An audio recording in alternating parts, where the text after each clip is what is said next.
"2023 was a big year in news for the satellite industry. Nearly all the top operators saw a mix of either leadership changes, mergers and acquisitions, or major constellation updates. In this episode, I'm joined by my colleagues Mark Holmes and Jeff Hill as we recap some of the biggest events in the satellite sector of the past year and how they set the stage for 2024. This is our last episode of the year, and we'll be back with new episodes in January. I want to thank all of our listeners for tuning in to On Orbit this year. I wish everyone a happy holidays and a happy new year. I'm Rachel Jewett, and you're listening to On Orbit, the podcast that asks, what's our future in space?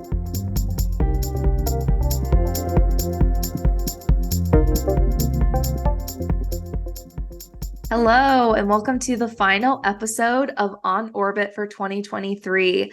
I am here with my Via Satellite colleagues, Mark Holmes, the editor-in-chief of Via Satellite, and Jeff, executive editor and chair of the Satellite Show. And we're going to talk about a year in review of some of the biggest storylines of 2023, which are going to be informing our coverage in 2024.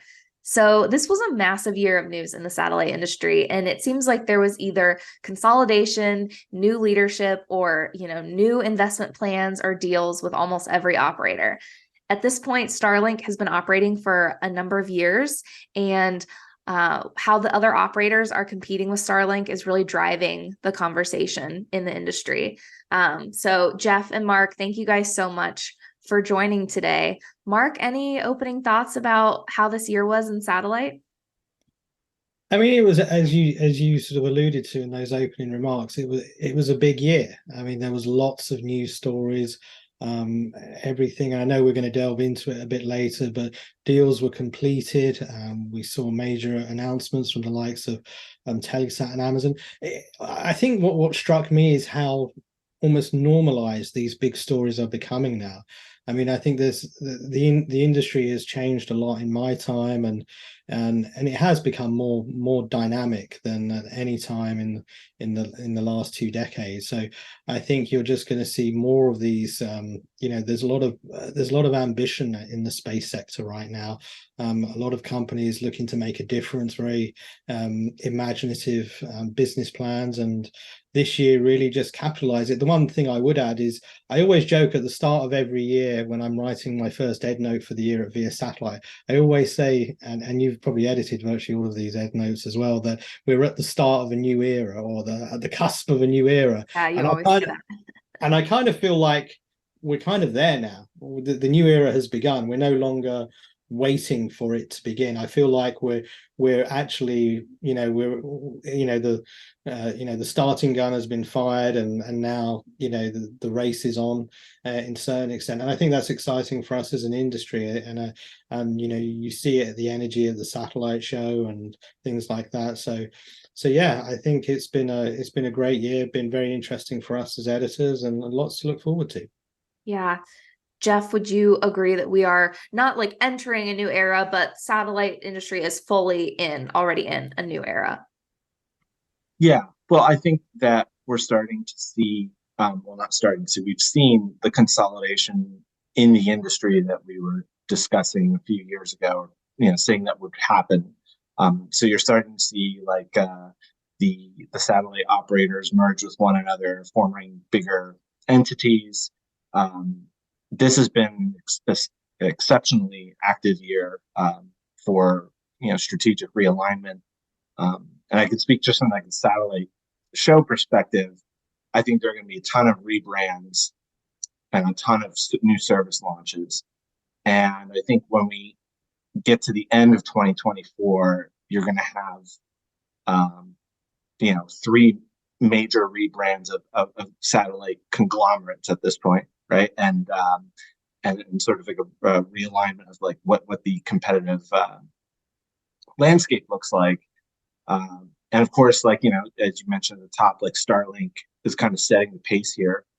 And they show no signs of like, fine tuning their market. They're going wide. The worldwide enterprise Starlink VP they just hired like a few weeks ago just confirmed for satellite. So they're pushing pretty hard in the enterprise space as well. So, I mean, it is definitely moving a lot faster than I think the industry is used to. And I think in addition to Starlink, it's because we have new people leading these companies who are maybe they move a little faster naturally. Yeah, yeah. One thing I've noticed just in the past year is it went from CEOs kind of like dissing Starlink to saying, "Oh, we really admire what Starlink has done for the industry." Whereas a couple years ago, no one would have said that publicly. And now I have heard David Wajgrass, Intelsat CEO, just said it last week at Intelsat Day. So that's been a shift. Okay, Well, so yeah, that's a PR strategy. I mean, you can yeah, for say sure. we're confident, right? We're confident against Starlink. I mean, there's no. I guess you also want to contrast yourself to like a company that's seen as very aggressive, saying like, "Oh, there's room for everybody." I mean, that's what they're going to say. Mm-hmm. Yeah. Just to add to that, something similar. I mean, it really follows what happened with SpaceX in the launch arena. When they came out, there were a lot of sort of naysayers, or they haven't launched rockets, they haven't done this, they haven't done that. You know, it's a lot harder than they think it is. And then 2 years almost up from that point, you know, the tone of the conversation was changing, and how much people were admiring what SpaceX were doing. So I think I think the industry is naturally sometimes a cautious industry. And, you know, I think even though it has become more dynamic, when there are new business plans, new ways of doing things, I think it takes a little while for the overall industry acceptance. And I think we saw it happen with SpaceX, and I think we've seen something very similar happen with Starlink. Mm-hmm. Yeah. So I'm going to take us through the operators, and we're going to talk about some of the big points and what some of this means from the year. So I'm going to start with Viasat. Viasat had one of the biggest years, and honestly, the stories that we wrote covering their news were among the most popular for Via Satellite for the year. So in the first part of the year, they closed the Inmarsat merger. And now with Inmarsat integrated in their most recent quarter, they did $1.2 billion during the quarter in revenue. So they are now by far the largest operator in terms of revenue.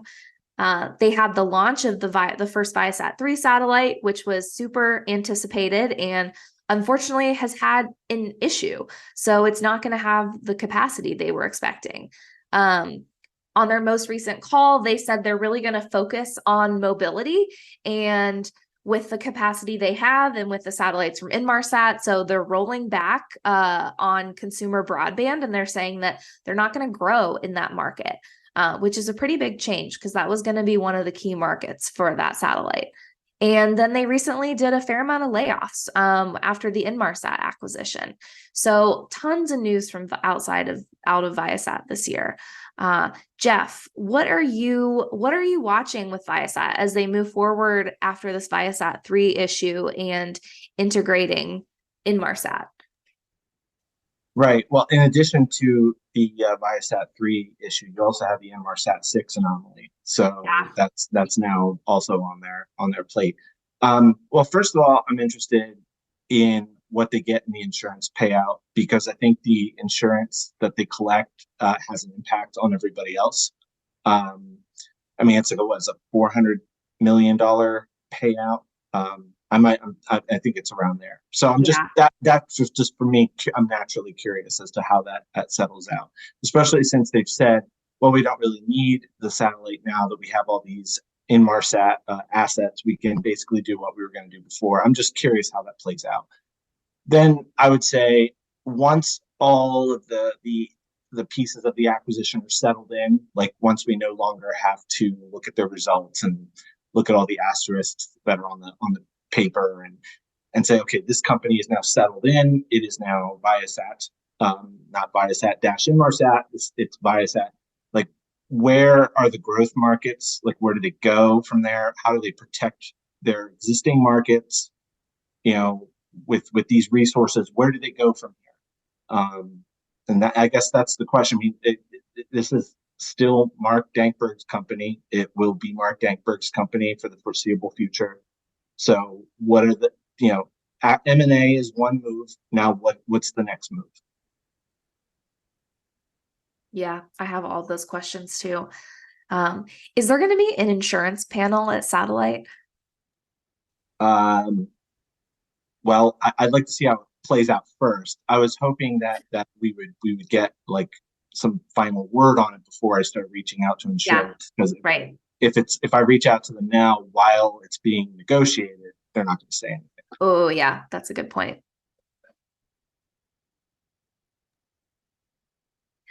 All right, we're going to keep it rolling. Let's go to SES.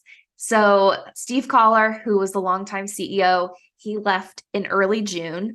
And as I was preparing the notes for this episode, I realized I had the timeline mixed up. So, it actually came out after Steve was leaving that the merger talks between SES and Intelsat were over. So this was like long, will they, won't they, years of rumors. And then the companies, there were reports in late June that there was not going to be a merger and the talks were over. So, from the outside, it kind of seemed like an odd time for Steve to leave because they're launching O3B Empower, which has been their big flagship MEO update, and Collar had worked on that for a long time. Since then, also like Viasat, they've had some issues with the satellites. So they are not going to have all the capacity that they were expecting. And the most recent news on that is that SES and Boeing are actually co-investing on 2 additional mPOWER satellites in the future. So, Mark, you have talked to Steve more than anybody else in the industry, and your exit interview with him was one of the top stories of the year. So, what did you think about Steve leaving, and what are you watching from the new CEO, Adel Al-Salah, who is from outside of the industry, and he's going to be starting his new job in February? Well, firstly, I think like most people, I was very surprised. I mean, the timing, it was definitely struck me as odd because as we've just discussed, it was a busy year. I remember that when we were in Paris last year, the chatter around Intelsat SES was very strong. It was will they, won't will they, won't they? It seemed fairly obvious to everybody that there were talks going on behind the scenes, and we were just waiting to see if a deal was to take place. I think as far as Steve, I mean, as we all know, I mean, he's a big personality in the industry, not just being the CEO of SES, but also the CEO of O3B beforehand. So I feel like in many ways, his sort of professional DNA career was really immersed in that whole period of sort of O3B becoming part of SES, and just at the point where there was going to be SES was going to be starting, we talk about a big new era, he leaves very abruptly, and then you have the Intelsat press release. Now I have to say he was at pains in the interview, and he said it on more than one occasion to say, well, it was a coincidence and he was planning to leave all along. How much you believe that, I don't know. I think there was perhaps more going on behind the scenes, but it's an interesting one for them because they had their multi-orbit strategy formulated before others. I mean, they were the ones that did the deal for O3B, and had seemed to be in a relatively strong position. I think the challenge for the new CEO is really what is next for them. I mean, others are talking about mobility. What are the markets that SES is looking to dominate in going forward? I mean, they seem to have an early mover advantage in cruise, for example, but that seems to have dissipated a little bit recently. So I think that the challenge for all of them is finding markets where they can grow. Now, whenever a new CEO comes aboard, you always wonder what their philosophy and their strategy might be. And I think with SES, you've seen some very different CEOs in recent years. I mean, going from Romain Bausch to Kareem, and then to Steve, very different personalities and the way they go about business. So I think it's going to be fascinating. The other thing that we've seen recently, and I know we touched upon this in a conversation, is when we've had new CEOs come in from outside of the industry recently, they've been involved in fairly big deals relatively early. I mean, there's three obvious examples. Rajiv Suri, again, a telecoms executive, came in to Inmarsat, and within a few months, a deal with Viasat had been done. We saw with Eva Bernica coming into Eutelsat and coming in and getting the checkbook out straight away and buying OneWeb, and also from OneWeb, Neil Masterson came into OneWeb. Again, someone from outside of the industry came in, and again, that deal, the Eutelsat OneWeb. So I think it'll be interesting to see whether that. I'm interested whether that trend continues and whether we see some kind of major move from SES, but like most, it's challenging. I also think it signifies a little bit of a changing of the guard now as well. I mean, I think when you had Steve Collar and Dan Goldberg, you still had that sort of the mix of the sort of the I guess more established, well-known faces within the satellite industry. And I think now, there's still one or two. I mean, obviously, you still have Mark Dankberg and you still have Dan, but I think you've got a number of new faces at the top now in the industry. So it'll be interesting to see when we do panels at Satellite, for example, digging into the philosophies. But I think it's going to be a big year for SES. I think and I'm sort of wondering whether they are going to do something, whether they are going to be involved. I mean, clearly they were in talks with Intelsat. We don't know exactly how far they got, but talks did take place. So I think it's going to be very interesting. And obviously for someone coming outside of the industry as well, I think and we've seen a lot of that lately. Less and less, satellite, well-known faces in satellite, just sort of moving up. So yeah, it's going to be it's been a big year for SES. I mean, I feel like for every company it's been a big year, to be honest. I think for all of the big companies you can almost name 4 or 5 highlights of things that have happened, and SES is no different. So it'll be I think it's going to be an interesting 2024 for them for sure. Yeah, like you said, lots of new faces at the top operators. So one company that does not have a new face, but still had big news this year, is Telesat. The Lightspeed was on hold. It was like every quarter I was like eagerly tuning into their call to see what the update was, and there would be no update. And then in August, they when I was on vacation also I didn't get to cover the story. They switched manufacturers, going from Thales to Canadian manufacturer MDA, and MDA has had a number of manufacturing wins this year. But they are now fully funded to move forward with Lightspeed. But it's been years of delays at this point. So Jeff, do you think is it going to be too late for Lightspeed by the time they actually get this constellation launched? I don't think it's ever too late. I mean, I think I think the delays definitely, didn't help, but I think the market is large enough that there's demand for competition, especially in government military comms. So there's that. There's always that market. There's going to be demand for in Canada for Telesat to work with. So they're going to have a market. It's just, I think you'll see it scale up or down depending on what happens over the next few years, and also what happens with launch availability, because that'll be the real tricky part. But they might end up coming out of the build phase ready to launch at the time when some of this launch capacity is supposed to come online. So I think it's more or less like it affects their trajectory, but I think they have a market. They got financing for a reason, right? Like people won't just finance constellations if they don't see a viable market. So I don't think it's too late. And in fact, I think a lot of people were very positive. We're very happy to see Telesat Lightspeed come. Get the money it needed. We need more options. Yeah, I mean, other than OneWeb, it's like the traditional satellite industry's investment in LEO, but the Canadian tie-in is very important. The Canadian government is backing it, and obviously Canada is a very remote country, and there's a lot of demand for broadband that's unserved in Canada. I would also add, I really admire what Telesat has done actually, because I mean, that doesn't necessarily mean they're going to be successful, but I admire the fact that that they're building something from the ground up.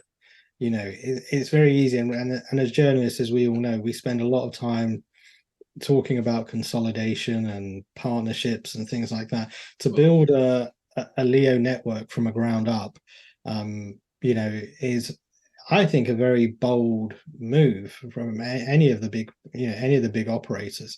So I'm really rooting for them in a way, because I kind of feel like, they've taken an approach that is slightly different from the rest of the market. And yes, it's been delayed, and yes, they won't have the numbers of satellites that they originally hoped.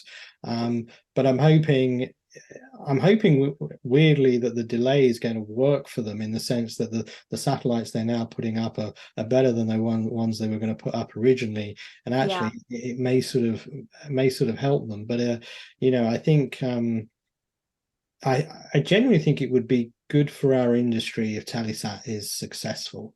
I mean, I know we talk about, maybe at the end of the decade there could be a handful of big global players, and there's perhaps we're going to be one or two more pieces of consolidation. But I'm really rooting for them, because I feel like they had the vision to do this and build this, and yes, there's been obstacles, but I really hope they succeed. I think it would be good for the industry if they do. Mm-hmm. Yeah. I will also be very blunt here. As long as Elon Musk continues to bleed money through Twitter or X, whatever it's called now, whatever the distraction is, and continues to destroy the brand that he's built, there will always be room for another constellation. And he has only breathed life into some of these projects. If he had not done this Twitter thing and they focused all of their, maybe that $44 billion into a constellation that's supposedly like worth like half SpaceX's value, then we might not have seen Telesat get their financing.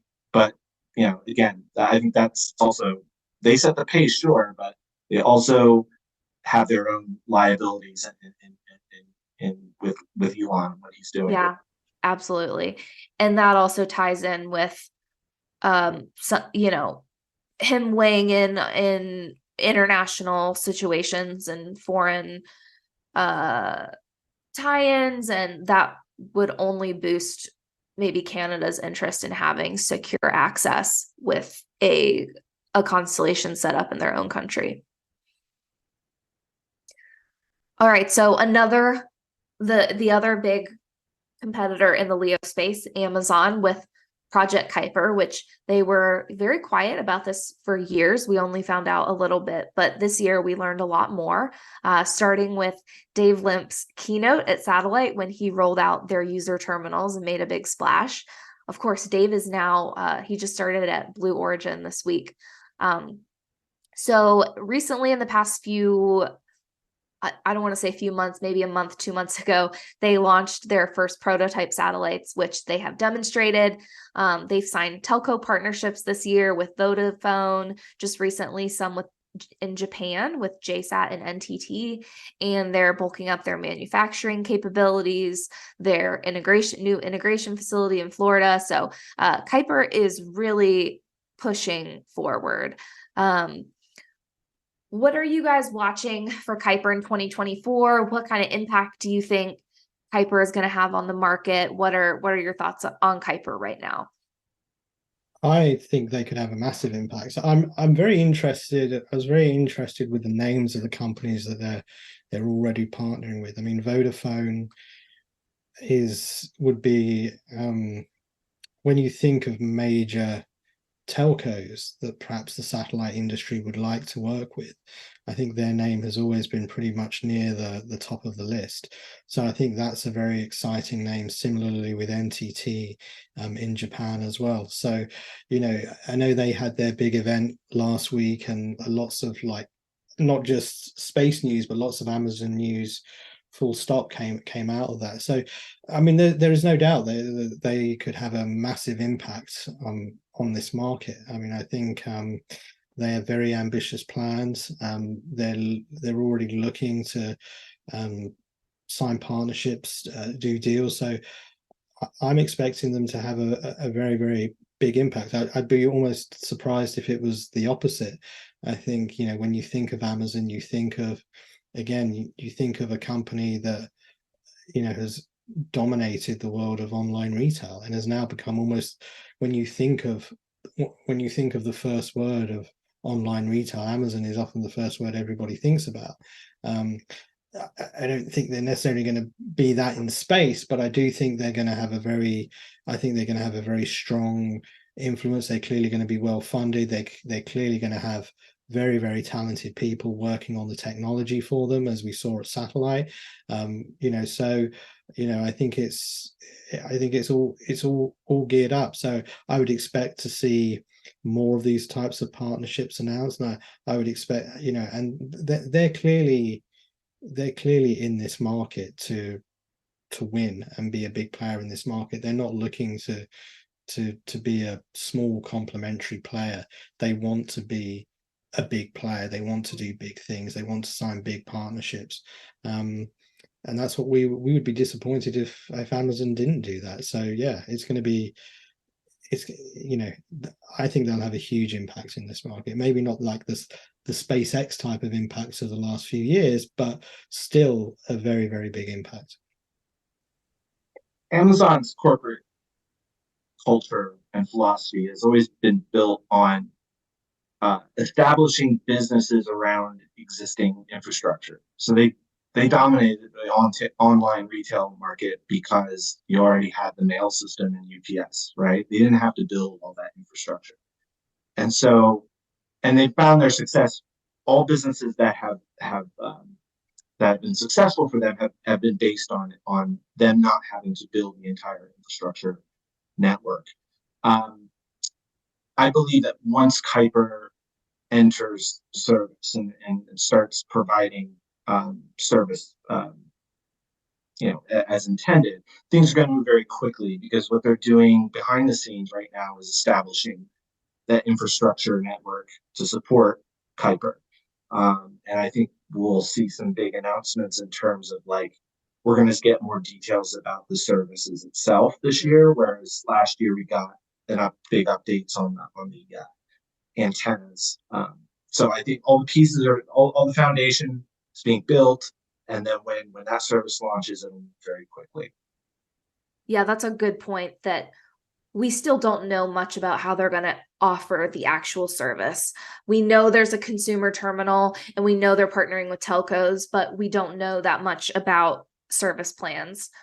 I agree that I think they're going to move really fast. Amazon, their business, they own online shopping and they own the backbone of the internet.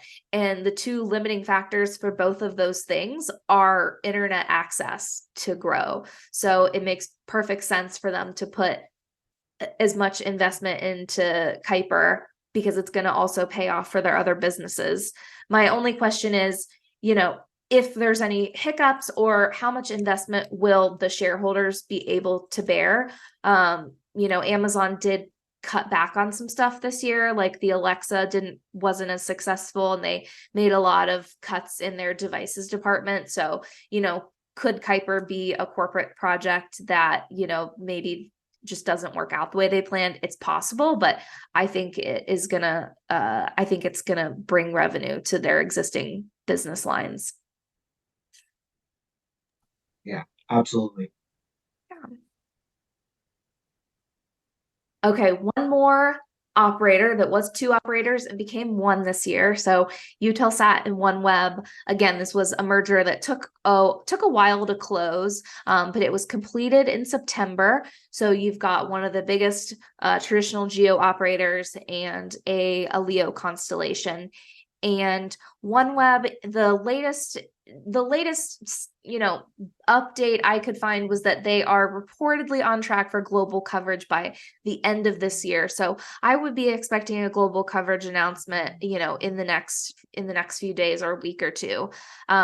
There's no manufacturer announcement on Gen 2 yet, but the satellites on orbit, they've said they'll last through 2027. So, Mark, you said earlier how Ava, the CEO, quickly made an impact in her first 2 years. What are your thoughts on where Eutelsat and OneWeb stand now? I kind of feel like Eutelsat had to do something. I mean, when you look at the big operators, they, up until that move, you were kind of looking, well, what does the future look like for them? What's their multi-orbit strategy? I mean, they could do partnerships, but it was clear probably the best thing that they could do was an acquisition such as this. So I think they were in a position where when you build something like OneWeb, I mean, we saw it with O3b, they become acquisition targets very, very quickly, particularly for those operators that don't have that capability. So I admire, the jury is still out whether this is going to be successful. It's still early days, but it feels like it gives Eutelsat a much better chance to be relevant and prosper going into the late 2020s. Again, I mean, Eutelsat had a reputation, probably like a lot of companies in the satellite sector, as being a little bit, that's the term, maybe a bit stuffy, a little bit sort of, not the most agile of companies. Maybe I can put it that way, which I think can apply to a lot of the big companies in satellite. But again, you've had a CEO come in from outside of the industry, and who maybe has looked through it through a different lens and has made a move in the big scheme of things really quickly. I mean, the deal took a while to complete, but the actual time that it was announced was not very long at all. So yeah, I think it's an interesting one. I think the Gen 2 stuff, it's almost like with these constellations, it's getting to the stage where I feel like we're almost talking about the next generation as much as when the previous generation satellites have even launched. And I think we're getting used to much quicker cycles within the industry as well. I mean, the big thing for all these things is the customer. Where are the customers? Who are going to be the new customers for this capacity? I think that's the big question for all of these operators, Eutelsat included. We talk a lot about mobility, as and we talk about some of these new verticals, and we talk about telco partnerships and things like that. But what we really need to see with all this capacity going up is someone has got to buy that capacity for these companies to be successful, and it's going to have to come out.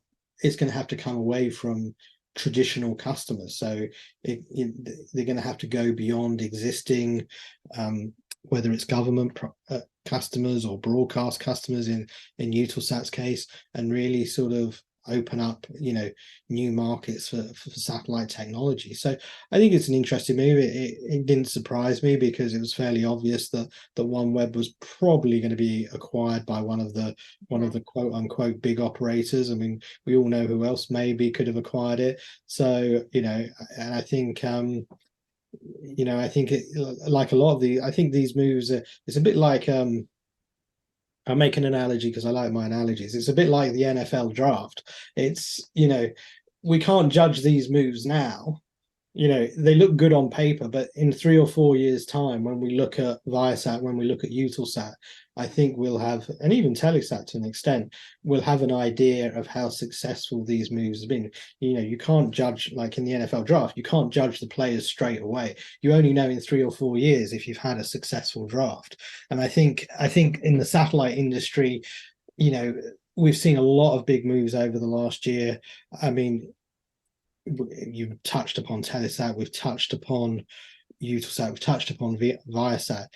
I think the time now is not the time to judge those moves. I think in 3 or 4 years, when we look at what these companies are doing, whether they're still, they're not part of some bigger entity, and what their revenues are doing and what their market prospects look like, towards the latter part of this decade, then we can have a look at. But I will say this: it was a bold move, and we are seeing. I think we have seen much bolder moves in the industry over the last couple of years than perhaps we've seen in recent times. And we wish them all the best, because as editors, we obviously want to be part of a successful, growing, dynamic industry. And I applaud Eva and some of the others that we've talked about today for their ambition. Mhm. If it were if it were up to me, I mean, I think the both of the European satellite operators should continue to acquire. I don't think this is the end of the growth for what was like previously known as Eutelsat Group or SES. And I think in some time in the future we'll see maybe like a regional operator become part of a strategic, maybe not like an acquisition, but like a you might see like what you see in the airline industry, like a Star Alliance. Like I wouldn't be surprised to see a business alliance. I think that Eutelsat and SES have both been very active in forming strong regional partners around the world. Both the operators are still, I think, the most dedicated to the digital divide mission, and they see a significant amount of customers there. So I would just tell them keep going, because Mhm. it's just like there's a lot of markets out there that they have history with, where they could you know they could lock those markets down and do a lot of just pure raw connectivity business. Yeah, yeah. And not to skip Intelsat, they have had a more quiet year compared to some of these other companies, considering that they're not merging with SES. I was at Intelsat last week they had an Intelsat day with investors and media. And kind of the takeaway from that is that they've been quietly reinventing themselves and going from a capacity provider to managed services. They're also in the best financial position they've been in a long time. So we all know that before bankruptcy, they had a ton of debt from previous deals. They had around $14 billion in debt. And with bankruptcy and then the C-band proceeds and paying down debt, they have cut that down to about $2 billion by the end of this year, which is truly wow. So a lot of people are wondering, what are they going to do with their cash? They're considering a medium Earth orbit, a MEO investment, and they said that they'll likely make that decision, announce that in 2024. So I think Intelsat is one to watch in 2024 to see what's next. It's so funny that you describe that as like the quietest of the operators. Like, oh, Yeah. they just completely reinvented themselves and paid off their debt and are in the strongest financial position they've ever been. It's been a quiet year. No, I mean yeah, but compared to, I think, like quiet in terms of M&A, right? But Intelsat's a completely different company than it was like 3 years ago. Mhm. And they're still growing their fleet, they're still launching new services, and they're looking at, they're looking in terms of their growth, where they're going to expand. They're looking at applications, which is interesting, right? It's a different kind of strategy. Rather than we're going to look for these customers, you see Intelsat looking at, like, how can we combine some of these applications together, as you said, create managed services. It really is. It's just so fascinating how quickly these changes can happen. And I think they've got, of all of the operators, they're probably like they've got the most. They have the most options. They can go in a lot of different directions. They're not really nailed down to a specific strategy. Um, and I think we could see their strategy change completely even in the next like few months, depending Mhm. on whether certain mergers close, whether what we see in terms of the first quarter of next year. So I think they're in a strong position. It Especially since they've paid down the debt now, and Yeah. they've maintained and grown their business, and a credit for them for taking a risk into going into in-flight connectivity, investing heavily there and seeing a way to pick up some, low risk assets, existing business, and just, and move forward. It was definitely a doom and gloom conversation like just 3 or 4 years ago. And now it's completely different. Absolutely. Yeah. To go back to Mark's conversation about you don't know, you can't evaluate the draft pick until a couple years later. They acquired the portion of GoGo's business in 2020. So, I mean, that was a great move for them. That is what is making up the difference as broadcast declines, and it's driving their revenue growth. So, I would In also, addition, in addition to Intelsat, I just want to put this out there. We also just very briefly should mention that there's a big Dish Echo Star Hughes merge that's yes. supposed to Yep. happen as well. Yep. Another one. Yep, not even to mention that. Which obviously, yeah, we need to mention that just to show how much consolidation is happening in the industry right now. It's wild. I was just going to add that I think because also David's personality is he's maybe a little bit quieter than some of the other CEOs as well. So maybe they go a little bit more under the radar. But I've actually been quietly impressed with them this year. It feels like they've really sorted themselves out. They almost needed. You hear this term a lot in life and in business at the moment, a reset, so to speak. And I kind of feel like Intelsat was a prime company that needed a reset over the last sort of couple of years. And I feel like David has given them that, and they've now got the platform to go on to the next stage.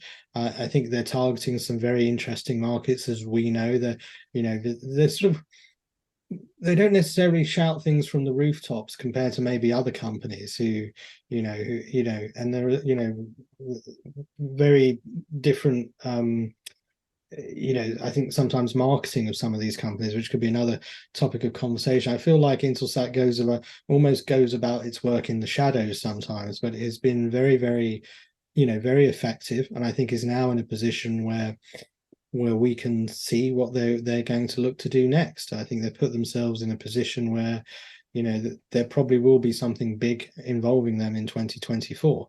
And it'll be exciting for us as editors that cover the industry to see what they're going to look to do next. I feel like they've been setting the stage in a way. I think the SES talks were probably an example of that, but I feel like the 2024 timeframe will be a much better time for them to really showcase what they might do next. Yeah, yeah. Just to quickly mention one more topic, which involves some of the other operators that might be a little smaller. Another thing we're watching in 2024 is the evolution of the direct to cell or satellite to cell, which was one of the big storylines of this year. Apple has been offering the emergency messaging service with Globalstar for about a year now. And in the past year, we saw Iridium and Qualcomm say they were going to work together in January, but that fell apart by November. People thought that was going to be the Android answer, but it wasn't adopted. And some analysts have said that's because it was proprietary and it wasn't standards based. There are a lot of people looking at this area. SpaceX with Starlink, they're working with T-Mobile and some other MNOs. Iridium has still said they're looking at it. EchoStar is one. Viasat, they're all talking about investing in standards-based direct to device networks. So just wanted to quickly say that is, that's an application. It's a nascent market that we're watching, and we might see some announcements on that in 2024. The people in the direct to phone, direct to cell industry are drinking a lot of coffee. They're very tense. I hope they get rest over the break, if they do get rest. Very intense engineering work going on. And when you say that, you have you have companies like AST Space Mobile, Link, Yeah. OmniSpace, Iridium Qualcomm thing happened. So we'd like to see, how Iridium kind of pivots from that fallout, but then you also have like Sarah Spanglow and her team at SpaceX working on their direct to cell technology. She's a very intense competition, um, and I kind of like I like viewing it. It is important conversation happening at satellite, but it's just kind of like you put these people on stage and just like go at it, let us know what you're doing. I don't. This is like to get a satellite, to get a cell phone signal directly from a satellite involves physics and engineering I will never understand. So I'll end it there. The last thing I'll say on that is thankfully the market is huge. The number of mobile phones in the world, that's like the biggest market there is. There are more mobile phones than people probably. Don't quote me on that, maybe not. But it is a huge market, and obviously not every phone is going to have satellite connectivity, but I am really interested to see how it actually gets adopted and like what level of connectivity people want and are willing to pay for. Beyond the market, it is also a service, like a real Yeah. life-saving service. Beyond just like offering, like what Apple did, offering emergency text messaging. Like you're talking about, like, well, I'll give you an example, like the hostage crisis that is happening in Israel, Gaza, right? If anybody has their phone on them, right, you can get like a signal to as to where these people are going, right? Like you can get and stuff like that is life saving. Like it has broad like government, military, disaster relief, um, uh, life saving technology. So even if it's not commercial, like if it's not like a commercial offering to like rural residential customers, there's still a huge market out there just for the life saving capabilities. Mm-hmm. Yeah, it's life-saving. So to close us out, I wanted to end with just a quick mention from all of us of some of our favorite stories that might not have been these like top news items, but other favorite stories that either we read from via satellite or wrote, whether it was the magazine or an interview or something. I just wanted to hear about some of the other ones. So maybe if folks, I could put them in the episode notes and people could get a little bit of reading for the end of the year or not. Don't read them if you don't want to. Mark, what were some of your favorites? I'm gonna highlight. I'm allowed three, right? Yeah, you can do three. We got to keep it Three. quick.